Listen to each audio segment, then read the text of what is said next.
Assalamualaikum warahmatullahi wabarakatuh. Perkenalkan, nama saya Muhammad Birrul Walidaini dari kelas Desain Produk 19 Exploration B. Pertama-tama saya berterima kasih kepada Bapak Hanif Azhar selaku dosen dari mata kuliah Teknik Presentasi. Di sini saya mau mempresentasikan tentang rancangan produk saya yang berjudul Bladeless Fan. Nah, langsung ke materinya. Bagi yang belum tahu apa itu Bladeless Fan, di sini ada beberapa contoh produk dari Bladeless Fan.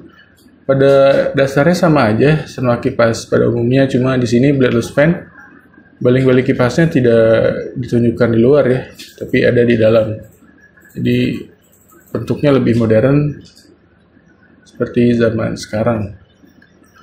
Selanjutnya di sini saya akan menjelaskan tentang tornya sebelum masuk ke pembahasan yang lain. Pertama di desain, di sini produk yang saya rancang memiliki desain lebih modern, ergonomis, dan minimalis, menggunakan dinamo sebagai alat gerak kipas, memaksimalkan dan mengikuti perkembangan zaman pada saat ini. Nah, di yang kedua ada material. Kipas ini memiliki material plastik ya pada umumnya, menggunakan material plastik sebagai material bodi kipas, menggunakan material stainless steel sebagai material aksen, menggunakan material karet untuk bagian alas supaya tidak slip. Yang ketiga di sini ada proses produksi. Di proses produksi ini yang pertama saya merancang desain kipas, merancang mesin penggerak kipas, dan quality control fungsi dari kipas. Yang ketiga ada delivery-nya ke konsumen. Di sini bisa menunjukkan pengguna dengan lebih cepat dan lebih maksimal. Penggunanya juga bisa menikmati desain yang lebih modern. Yang kelima ada packaging. Di sini packaging dari kipas itu sendiri seperti yang sudah saya jelaskan sebelumnya, memiliki material plastik dengan tambahan stainless steel sebagai aksen dan karet di bagian alas supaya tidak slip saat ditaruh di permukaan yang licin. Yang kedua memiliki putaran yang lebih cepat dari kipas di kelasnya. Jadi walaupun kipas ini baling-balingnya tidak terlihat, tapi putarannya bisa lebih kencang dari kipas-kipas pada umumnya. Nah, di sini sekarang sudah masuk ke pembahasannya. Di bab 1 ada latar belakang. Di sini ada latar belakang kenapa saya menggunakan kipas sebagai rancangan produk saya. Nah, di zaman sekarang ini teknologi sudah tidak bisa dilepaskan lagi dari manusia ya. Kita hidup berdampingan bersama teknologi. Nah, dari beberapa teknologi yang sudah ada ini, beberapa teknologi dikemas dengan desain yang kurang menarik. Contohnya kipas angin. Yang saya lihat sekarang kipas angin itu desainnya sudah bisa dibilang ketinggalan ya dari zaman sekarang. Jadi di sini saya merancang kipas dengan desain lebih modern. Desain kipas angin yang itu saja sudah sangat bosan untuk dilihat. Di sini saya berinovasi dan mengembangkan desain dari produk yang sudah ada menjadi desain yang lebih baru, yaitu Bladeless Fan.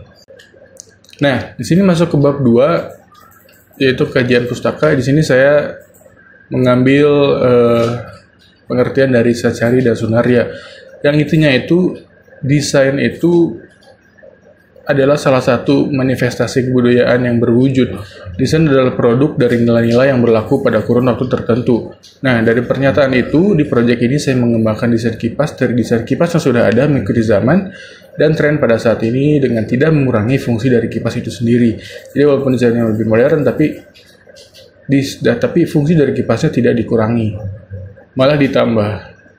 Nah, di sini masuk ke bab 3. Yang pertama ada tujuan. Apa tujuan saya mendesain ulang kipas ini, yaitu menciptakan desain kipas angin yang lebih modern atau mengurangi fungsi dari kipas itu sendiri, seperti yang sudah saya katakan tadi. Nah, di sini masuk yang kedua yaitu manfaat. Selain merancang juga di sini pasti ada manfaatnya ya yang bisa diambil oleh saya dan para pengguna nanti, yaitu adalah pengguna mendapatkan produk dengan desain lebih baru mengikuti zamannya. Nah, di sini masuk ke bab 4 yaitu metodologi penelitian. Di sini saya menggunakan metode penelitian gabungan yaitu survei dan studi kasus. Yang pertama itu survei. Jadi saya melakukan beberapa kuesioner kepada orang-orang, membagikan beberapa pertanyaan, saya kumpulkan dan saya kembangkan menjadi sebuah data. Yang kedua ada studi kasus, yaitu saya langsung terjun ke lapangan, masuk ke lapangan, meneliti sendiri supaya terkumpulnya data yang lebih jelas oleh saya sendiri. Nah, masuk ke bab kelima, yaitu pembahasan aspek desain. Ada 2 poin. Yang pertama ada konsep perancangan produk. Di konsep perancangan produk ini meliputi beberapa bagian. Salah satunya ada bahan baku, ada proses perencanaan produk, yang ketiga ada karakteristik produk, dan yang terakhir ada kemasan.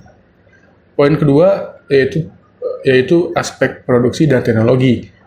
Yang pertama di sini ada pemilihan teknologi, yang kedua ada perancangan produksi, yang ketiga ada tata letak pabrik, dan yang terakhir ada rencana produksi.